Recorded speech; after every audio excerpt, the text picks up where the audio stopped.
Kita akan baca firman Tuhan, kita Wahyu pasal 17, ayat 1 sampai dengan ayat ke-6. Wahyu pasal 17, ayat 1 sampai dengan ayat ke-6. Lalu datanglah seorang dari ketujuh malaikat yang membawa ketujuh cawan itu dan berkata kepadaku, "Mari ke sini, aku akan menunjukkan kepadamu putusan atas pelacur besar yang duduk di tempat yang banyak airnya. Dengan dia raja-raja di bumi telah berbuat cabul, dan penghuni-penghuni bumi telah mabuk oleh anggur percabulannya. Dalam roh aku dibawanya ke padang gurun, dan aku melihat seorang perempuan duduk di atas seekor binatang yang merah ungu, yang penuh tertulis dengan nama-nama hujat. Binatang itu mempunyai 7 kepala dan 10 tanduk. Dan perempuan itu memakai kain ungu dan kain kirmizi yang dihiasi dengan emas, permata, dan mutiara. Dan di tangannya ada suatu cawan emas penuh dengan segala kekejian dan kenajisan percabulannya. Dan pada dahinya tertulis suatu nama, suatu rahasia, Babel besar, ibu dari wanita-wanita pelacur dan dari kekejian bumi. Dan aku melihat perempuan itu mabuk oleh darah orang-orang kudus dan darah saksi-saksi Yesus. Dan ketika aku melihatnya, aku sangat heran. Wahyu 17 ayat 1, saya baca kembali. Lalu datanglah seorang dari ketujuh malaikat yang membawa ketujuh cawan itu dan berkata kepadaku, "Mari ke sini. Aku akan menunjukkan kepadamu putusan atas pelacur besar yang duduk di tempat yang banyak airnya." Pelacur besar disebut menurut ayat 5, misteri Babel besar, yang berbeda dengan Babel politik di Wahyu 16 ayat 17 sampai dengan 21 dan juga di kitab Wahyu pasal 18 ayat 1 sampai dengan 24. Pelacur besar Babel mistis adalah Babel agama yang dihabisi oleh raja-raja di bumi pada pertengahan tribulasi 7 tahun. Dalam Wahyu 17 ayat 16 dan 17. Sedangkan Babel politik, kerajaan antikristus akan dihancurkan pada akhir tribulasi 7 tahun oleh gempa bumi serta hujan es batu. Dalam Wahyu 16 ayat 17 sampai dengan 21. Dan pelacur besar yang duduk di tempat yang banyak airnya. Pelacur besar ini duduk di tempat yang banyak airnya. Dan banyak air ini menurut Wahyu 17 ayat 3 dan ayat 15 menunjukkan bangsa-bangsa dan rakyat banyak yang ada di bawah kerajaan antikristus. Pelacur besar akan menguasai bangsa-bangsa dan rakyat banyak. Dan wilayah kerajaan antikristus adalah wilayah kerajaan Romawi yang kuno. Kita mau baca Wahyu 17 ayat 15 sampai dengan 17. Lalu ia berkata kepadaku, "Semua air yang telah kau lihat di mana wanita pelacur itu duduk adalah bangsa-bangsa dan rakyat banyak dan kaum dan bahasa. Dan ke-10 tanduk yang telah kau lihat itu serta binatang itu akan membenci pelacur itu dan mereka akan membuat dia menjadi sunyi dan telanjang. Dan mereka akan memakan dagingnya dan membakarnya dengan api. Sebab Allah telah menerangi hati mereka untuk melakukan kehendaknya dengan seia sekata dan untuk memberikan pemerintahan mereka kepada binatang itu, sampai segala firman Allah telah digenapi." Sekarang dengan Wahyu 17 ayat 2. Dengan dia, raja-raja di bumi telah berbuat cabul.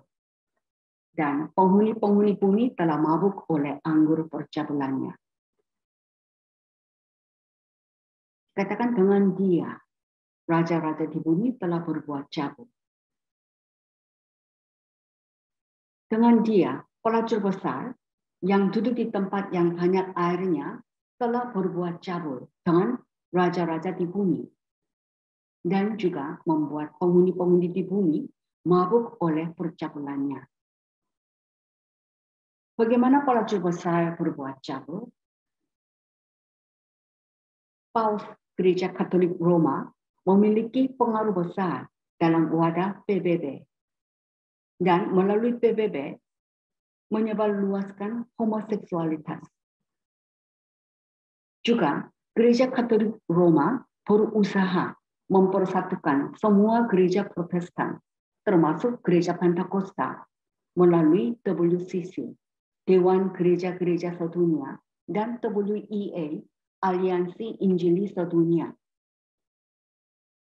Lalu menyebar homoseksualitas dan paham ada keselamatan di luar iman Yesus ke seluruh dunia melalui wadah WCC dan WEA. Paus Fransiskus pernah mengatakan kepada seorang gay, Allah lah yang menjadikan engkau gay. Allah mengasihi engkau. Siapakah aku sehingga menghakimi engkau? Allah tidak menjadikan orang sebagai gay. Allah telah menghukum Sodom dan Gomora dengan api belerang disertai garam karena dosa homoseksualitas. Kejadian 19 ayat 24 dan Ulangan pasal 29 ayat 23. Sekarang dengan Wahyu 17 ayat ketiga. Dalam roh, aku dibawanya ke padang gurun, dan aku melihat seorang perempuan yang duduk di atas seekor binatang yang merah ungu, yang penuh tertulis nama-nama hujat. Binatang itu mempunyai 7 kepala dan 10 tanduk. Dalam roh aku dibawanya ke padang gurun. Dalam roh, yaitu oleh Roh Kudus, Yohanes dibawa seorang dari ketujuh malaikat ke padang gurun. Di padang gurun, Yohanes melihat oleh Roh Kudus. Apa yang telah dilihat oleh Yohanes? Yohanes melihat seorang perempuan yang duduk di atas seekor binatang yang merah tua, itu scarlet. Dan pada seluruh badan binatang itu tertulis nama-nama hujat. Serta binatang itu mempunyai 7 kepala dan 10 tanduk. 7 kepala adalah 7 kerajaan dunia, yaitu Mesir, Asyur, Babel, Media Persia, Yunani, Roma, dan Revised Rome, atau Roma yang direvisi. Dalam kitab Wahyu 17 ayat 10. Kita boleh baca Wahyu 17 ayat 10. Ketujuhnya adalah juga 7 raja. 5 di antaranya sudah jatuh, yang 1 ada, dan yang lain belum datang. Dan jika ia datang, ia akan tinggal seketika saja. Sedangkan 10 tanduk adalah 10 raja dari Revised Rome yang akan datang. Dan wilayah Revised Rome, itu Roma yang direvisi, adalah wilayah kerajaan Roma yang kuno. Wahyu 17 ayat 12. Kita baca. Dan ke-10 tanduk yang telah kau lihat itu adalah 10 raja, yang belum mulai memerintah, tetapi 1 jam lamanya mereka akan menerima kuasa sebagai raja, bersama-sama dengan binatang itu. Dan dengan Wahyu 17 ayat keempat.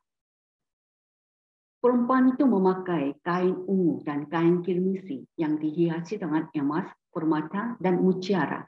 Dan di tangannya ada suatu cawan emas penuh dengan segala kekejian dan kenajisan percabulannya. Perempuan itu memakai kain ungu dan kain kirmisi. Warna kirmisi, yaitu merah tua, adalah warna pakaian paus dan kardinal. Warna ungu juga warna pakaian paus serta melambangkan martabat dan pemerintahan. Perempuan itu memakai pakaian yang berwarna ungu dan merah tua yang dihiasi dengan emas, permata, dan mutiara, serta di tangannya ada suatu cawan emas. Hal ini menunjukkan kekayaan sistem agama Vatikan. Dan di tangan perempuan ada suatu cawan emas penuh dengan segala kekejian dan kenajisan percabulannya. Dan dengan cawan itu, perempuan itu membuat raja-raja dan penghuni-penghuni di bumi menjadi mabuk. Lalu ayat kelima, pada dahinya tertulis satu nama, satu rahasia, Babel besar, ibu dari wanita-wanita pelacur dan dari kekejian bumi. Dikatakan pada dahinya, pada dahi perempuan itu tertulis suatu nama. Dan suatu namanya adalah 3. Misteri Babel besar, ibu dari para pelacur, dan ibu dari kekejian bumi. Satu rahasia Babel besar, ini dalam Authorized Version, disebut Misteri Babel the Great, yaitu misteri Babel besar. Misteri Babel menunjukkan bahwa pelacur besar dalam Wahyu 17 ayat 1 sampai dengan 6 bukan Babel literal, yaitu Babel politik. Kata misteri mengidentifikasikannya dengan ritual keagamaan dan misteri Babel kuno. Kultus Babel kuno dimulai oleh Nimrod dan ratunya Semiramis, menyebar ke semua bangsa. Objek-objek pemujaan adalah bapa tertinggi dan wanita yang menjelma atau ratu surga dan anaknya. Kultus Babel mengklaim kebijaksanaan tertinggi dan rahasia paling ilahi. Selain pengakuan dosa kepada imam, ada banyak ritual misterius. Julius Caesar menjadi kepala cabang Romawi dari kultus Babel pada tahun 63 sebelum Masehi. Kaisar-kaisar lain memegang jabatan tersebut sampai 376 Masehi ketika Kaisar Gratianus, karena alasan Kristen, Kaisar Gratianus menolak jabatan Imam Babel. Kaisar Gratianus menolak jabatan imam karena dia melihat bahwa agama Babel penyembahan berhala. Akan tetapi, Damasus, uskup gereja Roma, menerima jabatan imam. Damasus sebagai uskup dari gereja Kristen di Roma dipilih menjadi imam agama Babel pada tahun 378 Masehi. Sejak itu, Babel dan kekristenan yang terorganisasi menjadi satu. Ritus Babel segera diperkenalkan ke dalam gereja Kristen. Kue-kue kafir dipulihkan, diperindah, dan ritual agama Babel dianjurkan di gereja. Dan sebagai warisan kultus Babel yang kuno, penyembahan dan pemujaan patung, orang suci, relik, peninggalan, serta pengakuan dosa pribadi, penebusan dosa, pencambukan, ziarah, tanda salib, Natal, Hari Bunda, Paskah, Prapaskah, Lent, dan ritus dan festival kafir lainnya sedikit demi sedikit menjadi bagian dari ibadah Kristen. Gereja Katolik Roma adalah gereja yang dipersatukan dengan agama Babel kuno, yang pemujaan sesungguhnya adalah Ratu Sorga dan anaknya. Jadi, boleh dikatakan bahwa Roma Katolik adalah agama Maria. Roma Katolik menyatakan bahwa Maria dikandung tanpa dosa asal. Maka Maria diangkat sebagai Allah oleh umatnya dengan memuji-muji Maria. Umat Katolik berdoa kepada Maria, bukan berdoa langsung kepada Bapa di surga. Paus Gereja Katolik Roma menyerahkan seluruh dunia kepada Maria. Dan pada dahi perempuan itu tertulis suatu nama, misteri Babel besar, ibu dari para pelacur, dan ibu dari kekejian di bumi. Ibu dari para pelacur. kata para pelacur menunjukkan gereja-gereja Protestan yang menggabungkan dirinya dengan gereja Katolik Roma melalui WCC dan WEA. Sebelumnya, gereja-gereja Protestan telah memisahkan diri mereka dari gereja Katolik Roma dengan alasan firman Tuhan bahwa oleh kasih karunia kita diselamatkan melalui iman kepada Tuhan Yesus. Dan kita orang percaya semua adalah imam. Dan pada dahi perempuan itu tertulis, ibu dari kekejian bumi. Maka Wahyu 17 ayat 5 menjelaskan tentang satu nama yang tertulis pada dahi perempuan itu dengan 3 nama. Itu dijelaskan dalam Wahyu 17 ayat 5. Sekarang dengan Wahyu 17 ayat ke-6. Dan aku melihat perempuan itu mabuk oleh darah orang-orang kudus dan darah saksi-saksi Yesus. Dan ketika aku melihatnya, aku sangat heran. Wahyu 17 ayat 6 merupakan suatu nubuat. Setelah pengangkatan gereja, selama 3,5 tahun pertama dalam masa tribulasi, perempuan itu akan membunuh orang-orang kudus dan saksi-saksi Yesus melalui raja-raja di bumi. Dalam sejarah gereja, gereja Katolik Roma telah membunuh orang-orang yang tidak mau mengikuti dogma gereja Katolik Roma. Dan jumlah martir adalah sebanyak 200 juta. Dan setelah pengangkatan gereja, akan terjadi masa tribulasi 3,5 tahun pertama yang disebabkan oleh gereja Katolik Roma dan raja-raja di bumi.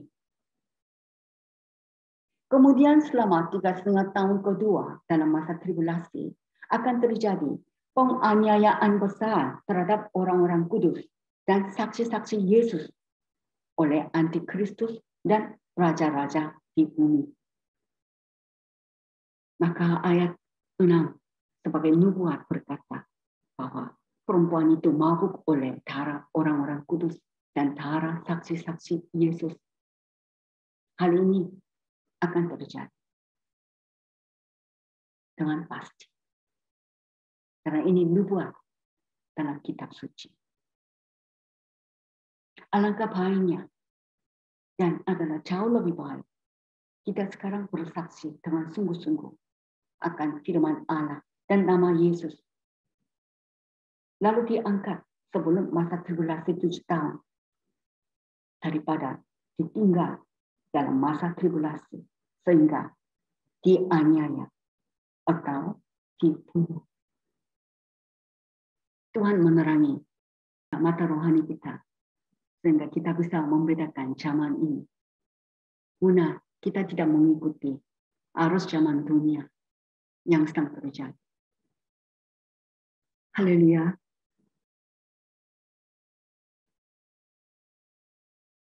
Kita berdoa. Allah Bapa, kami mau sekarang menjalankan hidup iman dengan sungguh-sungguh. Lebih baik kami tolong dikatakan penderitaan atau penganiayaan. Kami lebih baik menerima pada masa ini karena bersaksi tentang nama Yesus, memberitakan prinsip iman sesuai dengan kitab suci.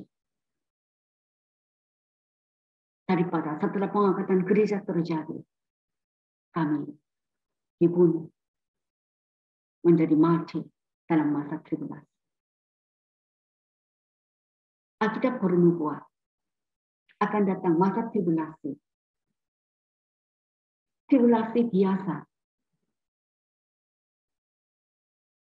Di mana yang akan terjadi oleh Roma Katolik serta raja-raja di bumi. Sedangkan tribulasi besar, yaitu 3,5 tahun kedua, oleh antikristus serta raja-raja.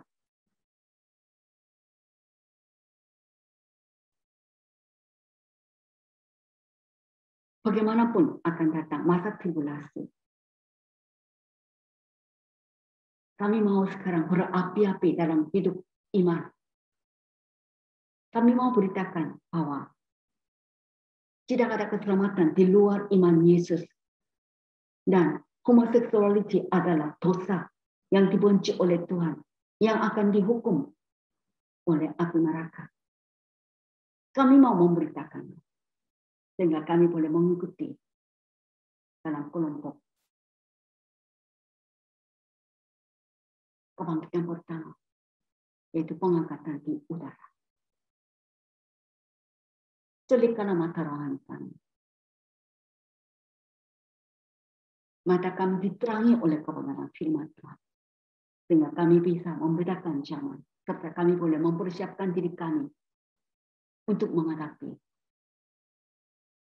hari Tuhan, yang adalah our blessed hope, yaitu pengangkatan orang percaya. Terima kasih Bapa, kami naikkan syukur dan kami berdoa dalam nama Yesus Kristus. Amin.